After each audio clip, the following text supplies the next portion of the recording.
Good morning everyone, welcome back to my another mini blog. তো আমি আজকে সকাল সকাল উঠেই বেডটাকে ক্লিন করে নিচ্ছিলাম। প্রতিদিনের তুলনায় আজকে একটু তাড়াতাড়ি উঠে পড়েছি, কারণ আজকে একটু সকাল সকাল বেরোনোর রয়েছে অজিত। সো পুরো প্রপারভাবে রুমটাকে ক্লিন করে নিয়ে আমি সোজা চলে গেলাম রান্নাঘরে ওর জন্য টিফিন বানানোর জন্য। তো আজকে আমি বানিয়েছিলাম রেড সস পাস্তা। তো শুধু উজি যাবে না, উজির সাথে বাপিও যাবে। তো দুজনের জন্য টিফিন গুছিয়ে দিলাম। আর একটা বোতলে গুলে দিয়েছিলাম একটু গ্লুকন্ডি, কারণ বাইরে প্রচণ্ড রোদ, তো সারাদিন রোদের মধ্যে কাজ করবে, সেই জন্যই একটা বোতলে গ্লুকন্ডি গুলে দিয়েছিলাম। তো ওরা বেরিয়ে যাওয়ার পর আমি আমার ব্রেকফাস্ট সেরে নিয়েছিলাম। তারপর ঘরটা পরিষ্কার করার ছিল, ভীষণ ঝুল পড়েছিল চারিদিকে। তো সেগুলোই একটু মোছামুছি করছিলাম। ড্রেসিং টেবিল, তারপরে আমাদের ঘরের যে ফুলদানিটা আছে সেটাও পরিষ্কার করে নিলাম। তারপর উপরে চলে গেলাম ছাদে, গিয়ে মাছেদেরকে একটু খাবার দিয়ে এলাম। দেন স্নান করে ফ্রেশ হয়ে নিলাম।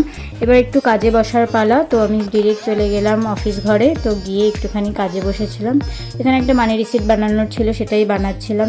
তারপর লাঞ্চ সেরে নিলাম। So that's it for today, by.